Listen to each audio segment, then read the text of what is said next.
Welcome to the Hey Soul Sista podcast, where Mel Histon will guide you through life's big questions and bring you one step closer to doing this crazy journey as best you can. Hey Soul Sisters, have you ever met a person who experienced a tragedy, or maybe you have experienced trauma yourself, like losing a home in the floods or fire, which I tell you what, there've been so much of that lately with all the floods and fires a couple of years ago. It's crazy. Maybe you've endured the death of a child or had a severe illness or experienced abuse. Why is it that some people seem happy, content, even truly content, and not in a way that suggests that they were burying their feelings or minimising their pain after having experienced tragedy or trauma? So, experiencing positive transformation after trauma is actually known as post-traumatic growth. It has a name. People who've gone down the post-traumatic growth journey may have experienced a new appreciation for life or found personal strength, have seen an improvement in their relationships or possibilities in life, or may have undergone spiritual changes. Why is it some people experience such profound positive changes after enduring something so terrible, and yet other people don't? When I have a question about life, about people, about emotions and experiences and trauma, what have you, the person I turn to is Kaz Amos. Hey, Kazzy. Your favourite provisional psychologist of the moment. My favourite provisional psychologist of the moment. So if you have listened to Hey Soul Sista before, you would have heard Kaz before here. Kaz has been a counsellor for 25 years. Yeah. Yep. And then before deciding to go back to uni to get your psychology degree with honours, and now you're in the process of doing your 2 years. Yeah, my internship as a baby psychologist. Baby psychologist. Although someone did ask me the other day, do babies have psychologists? I said, no, I'm a junior psychologist in the making. Is it weird given that you have been counselling for 25 years, counselling people, and then it's like going back to being the baby psychologist, provisional psychologist? I think the change from becoming or moving into psychology is that I've got a lot more resources at my fingertips that I didn't have as a counsellor. So that's a big change, and I'm really enjoying that part of it too, to be able to offer my clients more in that sense. So yeah. Well, I'm really glad that you're here in the studio again today, because I'm so keen to talk about this, the post-traumatic growth and the journey to healing. And because I've been through a bit of that myself, and I know, and it's interesting, I suppose I see it Got You Back Sister, which is the charity that I run that helps women who have experienced domestic violence. You know, they've experienced horrendous trauma. And so I get really curious. Why is it that some people go through that growth journey, the healing journey, and others get really stuck? Yeah, and I think we've seen both of those types of people move through Got Your Back Sister over the years that it's been running. Absolutely, because of course, if you know Kaz and you've listened to Hey Soul Sista, you would know that Kazzy has been working with Got Your Back Sister and the women that we serve, that we help there for a number of years before moving on to your next professional phase in life. So of course, you've had a lot of experience of working with people who've lived trauma, through trauma. Yes, yeah. And of course, you know, I'm a human. We've all had our own traumas, big ones, little ones, that have propelled us to where we are right now. So yeah. And I also have in the studio today, I've got my baby sister. Sissy. My little baby, my baby sister Kate. And I asked Kate happened to be visiting in Newcastle. Kate lives in Byron, but was visiting Newcastle, and I asked Kate to come along and be part of this episode because she experienced trauma as a child and some abuse as a child, and I asked her to come along and share some of that, so a bit of that story, but also the post-traumatic growth journey that she went through. But we'll get back to that a little bit later. But great to have you on, Sissy. It's lovely to be here. So, what are some of the common traumas or reasons that people would come to see you? I would say that primarily we would see people with relationship trauma, and change. I guess, you know, if there was one word, it would be that something changed. So something in my life is different than it was before. And in terms of trauma, often that change didn't happen with your permission. You didn't ask for it, you didn't invite it, you didn't initiate it. It happened to you, and the lack of control. And, you know, if I have a car accident, for instance, there's a trauma that you didn't ask for it to happen, but you are left with trauma no question. A birth trauma is also another fairly common one that we deal with is, women who have experienced very, very traumatic births. So, yeah, you might be saying, yes, I'm happy to have a baby, didn't know it was all going to go like that. So, yeah, and families. The way families treat one another can be very traumatic. Yeah, absolutely. Absolutely. And it's funny, I guess that we, see through stories and storybooks and social media and actually out in traditional media, the image of the perfect family.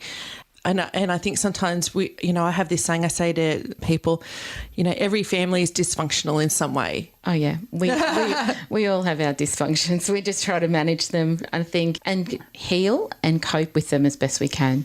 Yeah. And, one of the things that we've talked about before is that there's like the big T traumas and then the little T traumas. Yeah, so big T, as you can imagine, would be something that stays with you and can often be, you could be diagnosed with post-traumatic stress disorder, PTSD, and that is when your mind perceives an experience, the body also records that, and those feelings do not leave you after the experience is over. So you can be triggered, you can be feeling like you're in that place at a moment in time when you're not really there and the event has passed. Yeah. And of course there are things like a parent losing a child, people experiencing cancer or a life-threatening illness, or somebody in their family experiencing illness, divorce. Oh, of course, yes. Again, things that you don't choose. Yeah. You don't put that on your to-do list for the day. That's not where I'm going today, and those things do. They happen. Want to save your soul? Review us on Apple Podcast.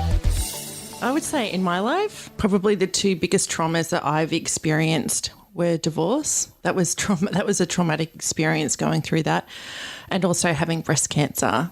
But it's interesting. I'm just going to share this, right? People who know me or who listen to Hey Soul Sista know I talk all the time about my mindfulness guru, Charlotta, who I go to when I'm trying to process, stuff that might be going on for me, worries that I might have and that sort of thing. And I went in, I was having a session with her the other day, and we were just chatting, and she was trying to get to the cause of what was a deep-seated trauma that I had experienced. And this seems like such not a big deal when I say it, but I tell you what, when we were doing some big voice integrative big mind therapy, and I realised I had this moment of being a little girl in the playground, maybe about 8 years old, and being picked on by the other girls and really ostracised. And, I ended up, kind of walking away from this group of girls. I was really upset and went and sat somewhere on my own in the schoolyard and had a cry.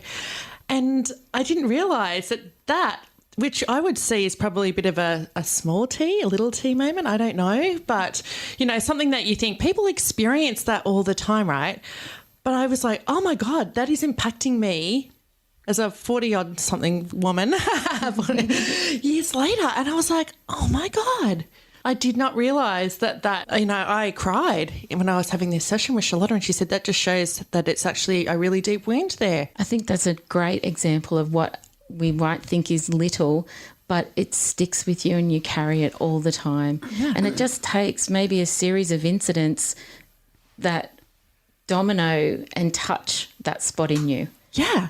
And if you weren't aware and you didn't have somebody to share it with, you still keep carrying it. Yeah. And it doesn't take much for somebody, I suppose, when we wear our traumas on us, it doesn't take much for somebody to accidentally bump into them and we blame or we get angry or we are essentially re-triggered again, and our heart rate will go up and maybe our vision might fog a little, or we get the shakes. Things physically tell us this is a threat to me and I'm afraid or I'm scared or I'm feeling hurt, left out, isolated. And it's, as humans, our best thing is connection, and anything that gets between that can be traumatic. Yeah, absolutely. And, we're tribal creatures. Yeah, we're meant to be together. Yeah, historically, we're tribal creatures. So all of a sudden, being a little 8-year-old girl in the playground and being ostracised from that tribe, that caused a deep-seated wound because, we are social creatures and we're meant to be part of community. Yeah, and connection makes our brain bright and light and think, and without that connection, then we start to, our mental health starts to decline in small ways. But, just knowing that, I'm feeling upset right now and tracking it back. Yeah. Yeah, it existed, it happened, and I still feel it. So, my friend, what exactly is post-traumatic growth? So it is the wisdom that you receive beyond that traumatic event. So in your story, for instance, was there wisdom that came out of it for you? Well, when I had my breast cancer, I had 12 months of treatment, had breast cancer surgery, and then had chemotherapy for 6 months. And during that time also had 6 weeks of radiation treatment. And I remember being really, really ill at home in between chemotherapy sessions and lying on the floor and thinking, when I get through this, I want to have better relationships with people, and especially my stepchildren. I mean, our relationship was okay, but I wanted it to be deeper. And I remember thinking, I want to worry less and enjoy life more, because I'd always been a real worrier. And I remember lying there and saying those things to myself, when I get through this is how I want my life to be. Yeah, so that is the growth. Yeah. And making that happen. Yeah. That's where the I guess that wisdom gets applied. It becomes part of who you are now, you are not the story that you were before. Yeah. But I remember having this real sense that I wanted my life to be better and I wanted my life to mean something, and I had that real vision. And, probably not too dissimilar to, it's funny, when I divorced my first husband, and I remember sitting there going, you know what? I want my life to be this way. I had that real vision of going, I want my life to be better. I would like to have a partner again one day, and I want them to be like this. I want to have this type of job. I used to sit there and go, I want more, and I want more, and I want better for myself. So, yeah, I don't know. And I guess is that common? That's what you, I guess, maybe to go on that journey, it's like you want more for your life. Well, it's looking back at that experience and saying, this is what I was lacking, or this is what I missed out on.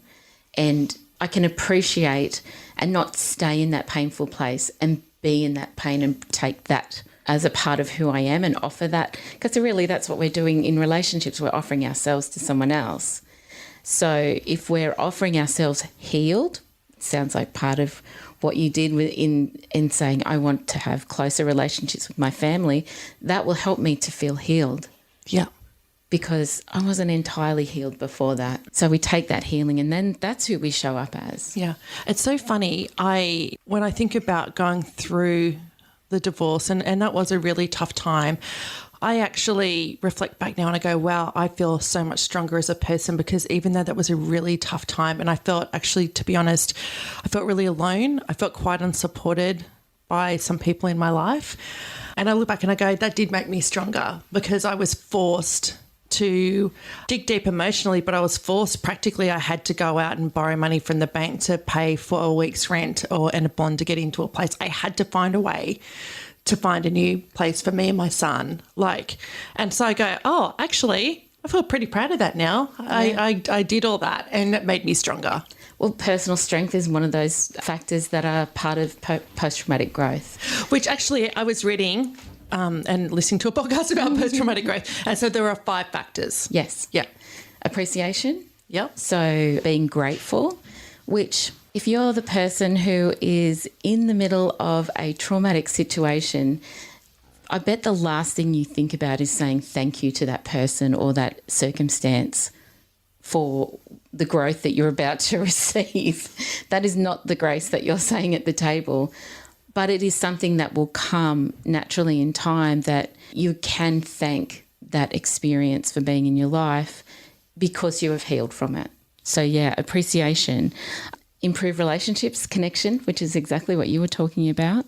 New possibilities. I was listening to a podcast this morning earlier as well, and the person who was speaking was talking about having old problems with new possibilities as the answer. Not just a solution, but a new possibility. So what's possible from here? That kind of I wrote it on my chalkboard so everyone in my family can see. Personal growth and personal strength, and often spiritual change. So that can often be reflected in what you believe to be true before the traumatic experience no longer serves you, and you go on a spiritual journey to find out what does. Because we're often looking for purpose or meaning in the experiences that we have to make them relevant, so that when we tell our story of who we are, we can make sense of all the pieces that, if that didn't happen, I wouldn't be this person I am today. Those are the 5 factors. So there's appreciation, gratitude. There is a desire for better, stronger relationships. Yeah. There is spiritual changes, and even spiritual, not necessarily religious. But awakening spiritually, awakening to your own consciousness or awareness of who you are and what your place is in the world and the universe. And seeing new possibilities. Yeah, instead of old problems. Yeah, and what was the other one? Oh, personal strength. And personal strength, Yeah. A personal strength is wonderful because it's that I did it. Yeah. I didn't wait for someone else to do it for me. It was me. Yeah. With the women that I see that come to Got Your Back Sister, women who've experienced domestic abuse, and often there's been a history of family abuse as well that they've experienced as a child. One of the things that we really want for them is that they can go through that healing journey, go through that post-traumatic growth journey, that they can see a better vision for their lives, and that they can go and heal and have those life changes so that they live a better, happier, more fulfilling life. And I know it kind of breaks my heart because sadly I do see some women that get really stuck in the trauma, they get stuck in the story, and you go, I see so much potential to go, you could have this amazing life. We need to try and really support you to get through that, which is, I know, what you were doing at Got Your Back Sister, Kazzy, was supporting those women. Well, it's hard, isn't it, when you're in pain to not be stuck. Because you know that nobody's going to change that pain for you. No one can undo what just happened. You cannot unsee what you saw. So to be able to reach out to somebody, and if it's not you that's doing it, you might be alongside somebody else who's doing it, and say, you know what, your pain is real. That really happened. And it can come with all sorts of things that get uncovered. But by that first acknowledgement that this happened to me, or that's part of my experience, and then being able to be supported in that, you're not alone. Let's get soulful on social media. Search the Sister Code Facebook page and follow us on Instagram. So my beautiful little sister who I asked to come in today, I asked Katie you to come in because I wanted you, I guess, to share some of your story of trauma that you experienced as a little girl and the post-traumatic growth journey that you went on. So, but to start with, you just want to share a little bit of your story? Sure. Funny, I remember you asking me about a year ago, and I remember not being ready, saying nope. And yeah, look, as a girl, I experienced some traumatic events at a ballet school, and I was there for 10 years at this ballet school. One of the first incidents that happened was I was 6 years old, and I had one of my ballet teachers all of a sudden just come and hit my arm and call me a stupid, lazy little girl. And I was only 6. And I looked up to this ballet teacher as an idol. I wanted to be like her. I thought she was beautiful, graceful. And that feeling I'll never forget, of utter shock and then betrayal. And to this teacher, that would be nothing. That was a normalised teaching standard. And so I was at that ballet school, a very well-renowned ballet school, for 10 years, and that was a normalised abuse. Yes. So did you have other experiences over those 10 years? Yeah, I did. I remember once being kicked up the bottom 3 times. And do you know what? Each time, I don't know why. Like, there's this thing of, and you work so hard, and so it's like, I wasn't being lazy, I was working really hard, and why? And one of the instant when I was being kicked up the bum 3 times, boom, boom, boom, I remember looking at the senior students. The principal of the school, did it in front of all the seniors, and half of them ended up being in the Australian Ballet Company. And I was this little girl, I was 8. How did you feel? Oh, humiliated. So that was different. The first one was this betrayal. The second one was a humiliation, and it was really unfair. So apparently what came out of that was she was cranky because my mum had just confided in another parent, concerned about a teacher maybe being too harsh. And this parent then went and told, it was just quite a toxic environment, told the principal. And so the principal, the way of dealing with that was to abuse me and to shame myself, hoping I would go home and tell my mum so my mum would shut her mouth. I don't even think I went home and told mum. I was just so humiliated. So those things just, when they happen to you so young, there's many girls that had time at this ballet school. They started at 9 or 10, and their experience is entirely different to mine. They just saw her as a really harsh teacher, but one that, they can joke around about. But for me, I started there at 4 years old, and the fear and the terror I felt on a daily basis was intense. And yeah. Which is sad because you're actually meant to be doing something you love, which is dancing. So that is the complex emotion. So this ballet teacher has recently passed away, and today I was actually at her funeral, and giving some funny context to why I'm here. You rang me after the funeral just to check in how I was, and I just, I'm good. It was really good to go. And hey, do you want to come and do this podcast? Anyway, so it's very fitting that I'm here. Yeah, it was quite an interesting day. And I suppose as your big sister, one of the things that I used to see how you became, as you grew, you became a really anxious child. I remember that about you, being riddled with anxiety. There was a lot of pressure on you. Yeah, there was. And I think the narrative as well in my world, in our family household, was that I was going to be a ballerina. So there was that pressure as well. And training that hard is pressure in itself, let alone the fear-based abusive approaches, which that's what they were. And I think it's really healthy to call it for what it was. So one of the things that I did notice about you, again, as your big sister, was you got to about, I guess it was 17 and 18, and all of a sudden you went down this whole woo-woo kind of like spiritual hippie path, which at the time I was like, what's going on? What's she doing? She dyed her hair black and she's doing crystals and tarot cards and Reiki. Yeah, so the day Lady Diana died is the day I quit ballet. I was performing at the City of Sydney Stedford. It was a $10,000 ballet competition. It was a really big deal, and I came off stage feeling just like deflated. By that stage of my second year full-time, so I ended up going full-time with ballet. At a different dance school. Yeah. I ended up, because of the 10 years of shaming, fear, the words I heard were you're stupid, you're lazy, and it was all those motivations to make you work hard.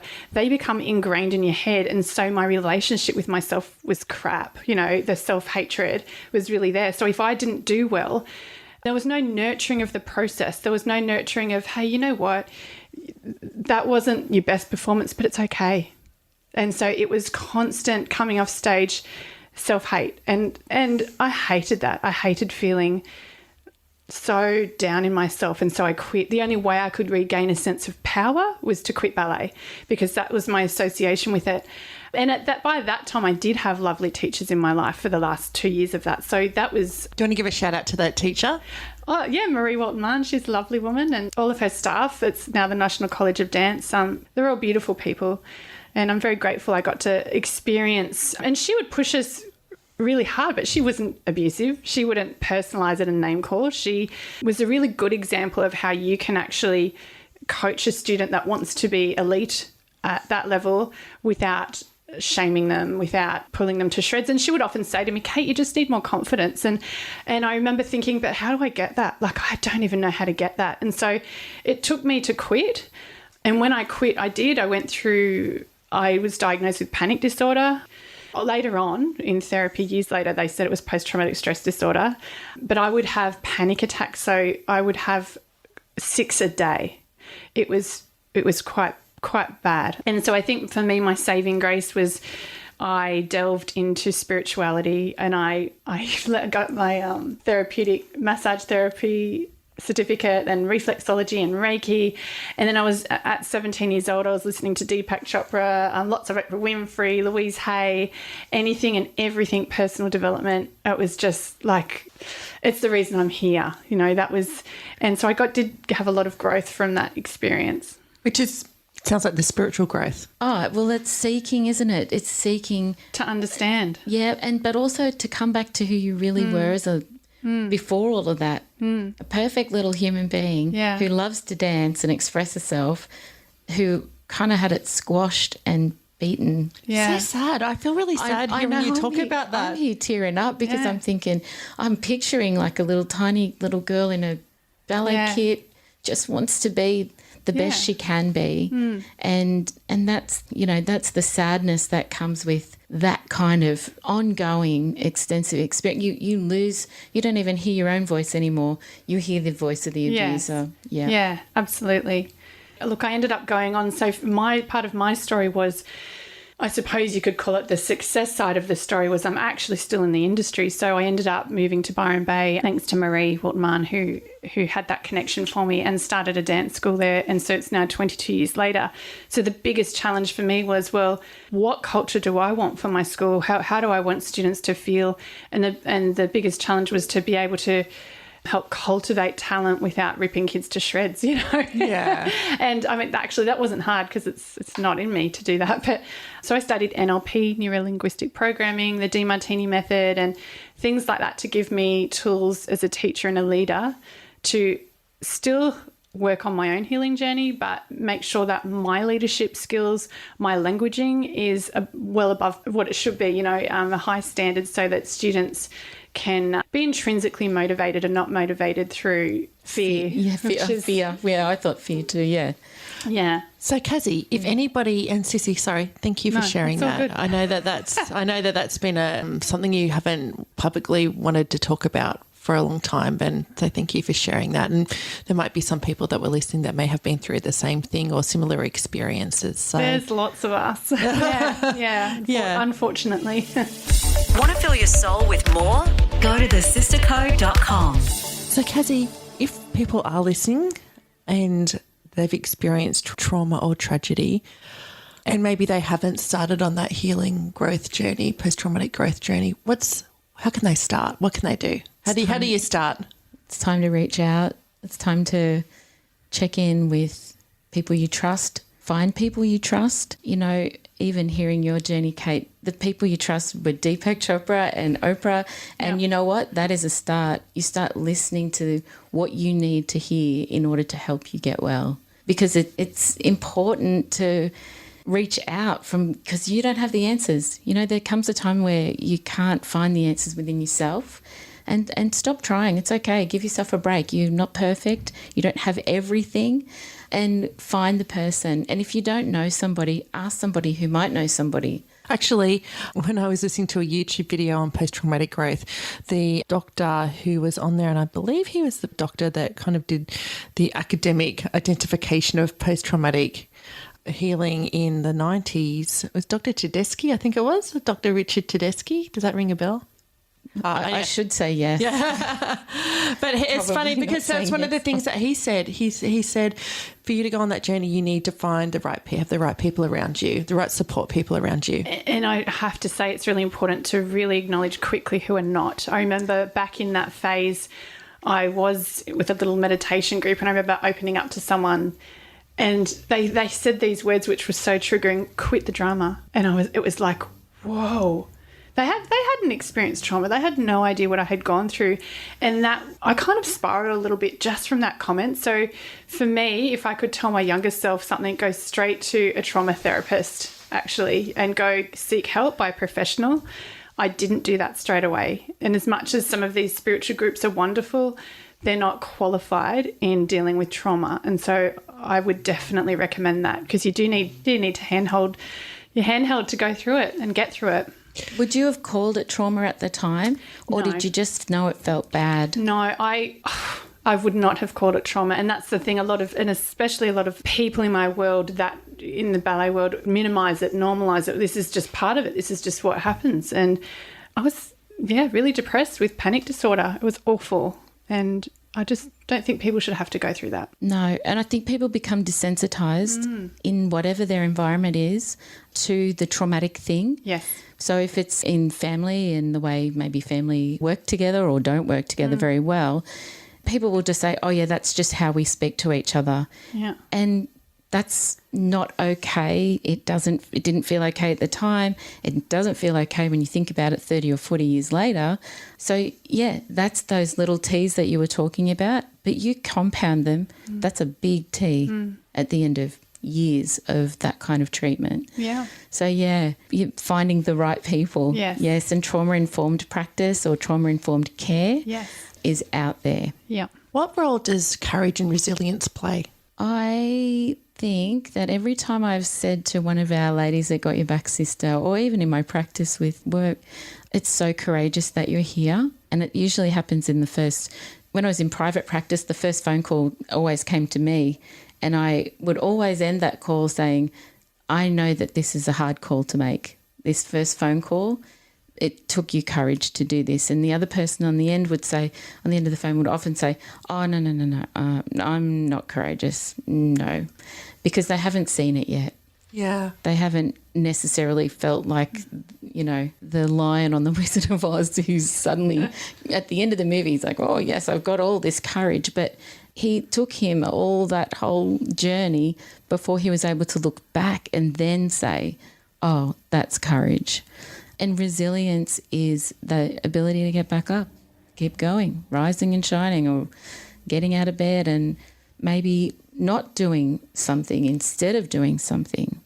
And can I add, medication? I went on medication for 2 years and I kept putting that off. And as soon as I did that, those 2 years just helped stabilise me to really heal. And I know Nat Bassingthwaite, she's a big advocate for people that need to be on medication to stay on your medication. And she's admitted that, she's on medication and that it's been great for her. And so a 2-year period worked for me. I think that's a great tip because people are afraid. Exactly. People are scared of what the media have projected or what society projects about people on medication. But medication in the right context with the right support is a fantastic way to help you get well. Yeah.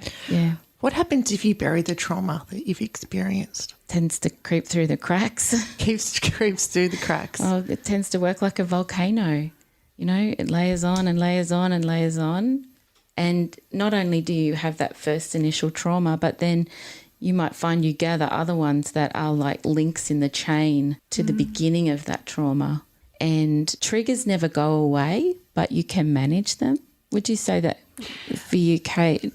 Yeah, I think so. Look, for me, some of my behaviours when I realise I'm anxious, again, is people pleasing and fawning and making sure everything in my outside world, making sure my family are happy. If they're happy, then I'm happy. And I'm really consciously now in my 40s putting my own mask on first. No, I'm looking after me first instead of fussing and making sure, being changeable based on my environment. And I feel like that was a survival mechanism in my childhood at this ballet school, because what she taught us, the teacher taught me, speak for myself, was how to read an environment, how to change who you are to please other people and to keep the peace. So even after I went on that healing journey, I was still only in my early 20s. I still had it's never ending.